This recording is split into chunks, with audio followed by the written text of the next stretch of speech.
Congress party जिंदाबाद जिंदाबाद जिंदाबाद। सीनियर लोग का स्थान ऐसे हो जाने, ऐसे होने, सामने ऊपर कांग्रेस पार्टी जिंदाबाद जिंदाबाद। सर एक तो क्या है कि सोशल मीडिया में ऑडियो वायरल हुआ है, उसमें यह है मुख्यमंत्री सहायता कोष से सीएम साहब से फंड 1 लाख रुपए लाया गया। व्यक्ति उस महिला से 1 लाख दिला के 90 लाख रुपए, 90,000 रुपये वापस ले लिया। वो ऑडियो है, 1 लाख दिला के 90,000 वापस। देखिए, शहर में लॉ एंड ऑर्डर की व्यवस्था चरमराई हुई है। आए दिन कोई ना कोई ऑडियो वीडियो वायरल हो रहा है। एक ऑडियो में तो मुख्यमंत्री सहायता कोष का 1 लाख रुपए दिला के 90,000 रुपए वापस मांगा जा रहा है। इससे ज्यादा दुर्भाग्यजनक बात क्या होगी कि सत्ता दल के लोग मुख्यमंत्री सहायता कोष का पैसा जिसको दिलाते हैं उससे पैसा वापस भी मांगते हैं। ये घटना का एक ऑडियो शहर में वायरल हो रहा है, तथाकथित ऑडियो। मैं चाहता हूँ उस तथाकथित ऑडियो की जांच होना चाहिए और जो दोषी हैं उनके ऊपर कार्रवाई होना चाहिए। शासन के पैसे का दुरुपयोग नहीं होना चाहिए। दूसरा मुद्दा जो है, प्रमुख मुद्दा, वो ये है कि शराब की दुकान का संचालन सरकार कर रही है, चखना सेंटर का संचालन सरकार कर रही है। जो लोग दुकान में शराब खरीदने जाते हैं उसको दुकान प्रीमाइसेस के अंदर से पुलिस के लोग उसके ऊपर केस बना देते फर्जी तरीके से।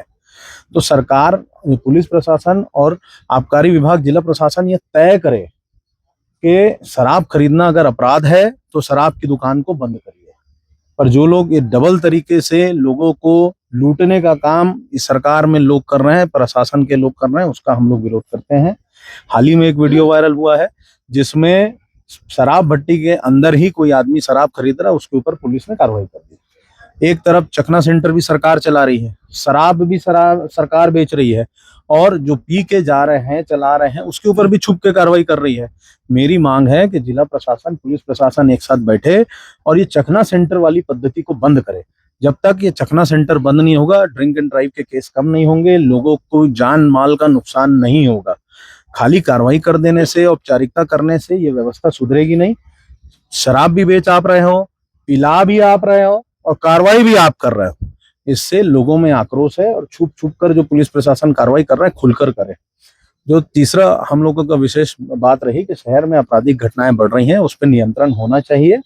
जिस तरह से व्यापारियों के यहाँ लूट हो रही है, जिस तरह से आम आदमी के घरों में चोरी हो रही है, पुलिस गश्त की जरूरत है और मजबूती के साथ पुलिस प्रशासन मैदान में रहे ताकि ये व्यवस्था सुधरे और आपराधिक गतिविधियों को कंट्रोल किया जा सके। चौथा मुद्दा जो प्रमुख था वो ये था कि जिला प्रशासन और पुलिस प्रशासन के तालमेल के अभाव में जो त्रिनेत्र कैमरा लगा है वो भी पूर्ण रूप से बंद है। उसकी भी जवाबदारी ना तो पुलिस प्रशासन ले रही है, ना जिला प्रशासन ले रही है। आखिर ये किसके अधीनस्थ है और इसका सुचारू रूप से संचालन कौन करेगा, ये भी जवाबदारी तय होना चाहिए। और अन्य विषयों को लेकर हम लोगों ने आज आईजी साहब के समक्ष, ट्रैफिक की व्यवस्था को लेकर, अन्य व्यवस्थाओं को लेकर आज हमने आईजी साहब के समक्ष अपनी मांग लगी। और आज जो लोगों में भय का वातावरण है, व्यापारियों में भय का वातावरण है, व्यापारियों के यहाँ चोरी हो रही है, शहर के हृदय स्थल गणेश मेडिकल में चोरी हो रही है, शहर के अन्य व्यापारी स्टेशन रोड में व्यापारियों के साथ साथ आम नागरिक के बीच में भय का वातावरण है। आए दिन दुर्घटना घटना तो हम लोग सुन रहे हैं, तो उसको लेकर लोगों में भय का वातावरण है।